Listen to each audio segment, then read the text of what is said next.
Have you been brewing pour over for a while now, but just feel your consistency just isn't there? Hey guys, welcome back to Caretta Coffee. My name's Gio, and today I'm going to be sharing my top tips on how to get the best out of your pour over and how to up your coffee game. Consistency. Do you ever feel like when you get up in the morning and you make that first brew and it's so tasty, and then you go about your day and then you come to make a second brew and that second cup just isn't the same?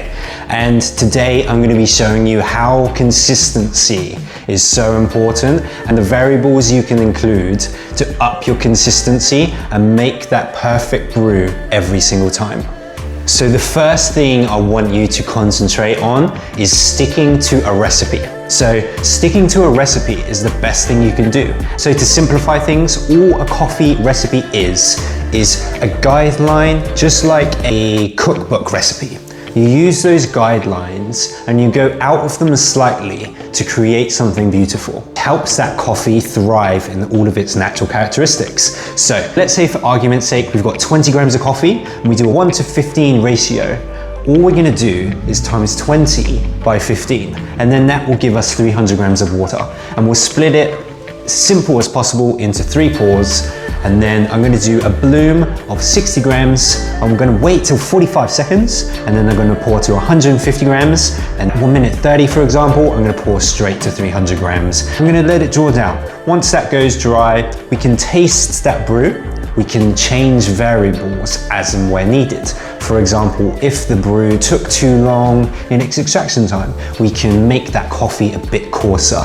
If that coffee came out too short and it was a bit too sour, change the grind size and we can make that coffee finer to extract those beautiful characteristics of that coffee. And all a coffee recipe is something that we can use to make our coffee thrive that much better. You can use any recipe you like, and it can be 14 grams, 15 grams, 16 grams, 17 grams, whatever you like, you can create a recipe. And that's the beauty of it. You can experiment in different things. And next up, we have water temperature. Controlling the temperature of our water is really important. It's in a cup, which we can replicate every time. And how can we control that?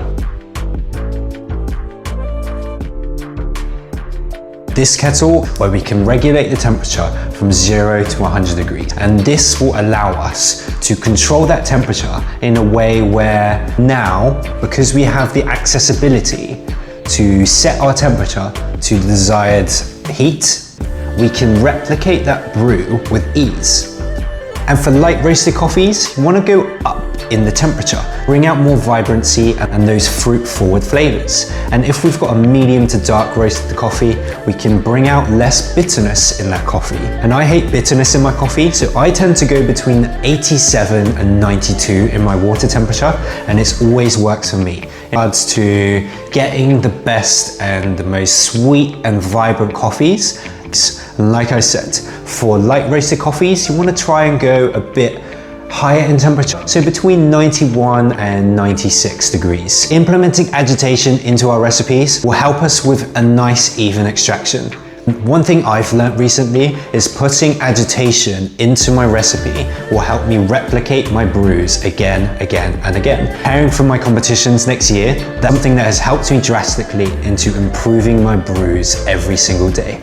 And last but not least, we've got the grinder. The grinder you use is the most important thing in your setup. What I recommend is upgrading your grinder to a high quality grinder, but the one you can afford. So the best way to improve your coffee game is your grinder. So it's something that will genuinely change a bad brew to a good brew. A coffee grinder is the most important element of your coffee brew. Creates even particle size distribution is something that is really going to up your coffee game. It's going to create uniformity in your brew, create clarity, and you're going to have coffee particles that are exactly the same size. So when your coffee is extracting, it's going to be uniform, it's going to be even, and it's going to create something that will up your consistency every single time. So we've gone through my top tips to up your pour over game. We've gone through temperature, we've gone through grinders, we've gone through agitation, we've gone through recipes, we've gone through ratios, we've gone through consistency. But my most important tip for upping your pour over game is passion. Be immersed in your brews. Enjoy it. Don't do it just because it's a headache or you think you have to do it. Do everything you do in your coffee journey with passion. Be immersed in your brews. Be immersed in your journey, and don't ever compare yourself to another coffee professional or coffee enthusiast journey. Don't look at how many followers they have, how little followers you have. It doesn't matter. Your journey is your journey, my journey is my journey, and someone else's journey is their own journey. Enjoy the beauty of creating that amazing cup of coffee and be proud that you can learn, understand, and create something so great every single time. Use passion to create good cups of coffee. When I'm a bit down or a bit stressed, I always find I can't create cups of coffee that are of consistently good quality. When I free up my mind and I immerse myself in my passion, which is specialty coffee, I find I can create consistently good quality coffee because I'm immersed in something I enjoy.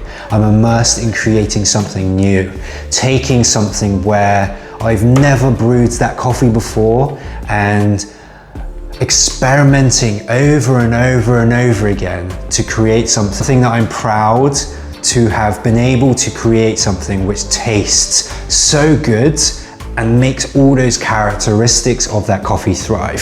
So use passion as your fuel. Use passion as your fuel to up your coffee game. These have been my top tips. I hope you've enjoyed the video. Until next time, please hit that like button. Please hit that subscribe button. I'm Gio. Thanks for watching. I'll catch you on the next one. Peace.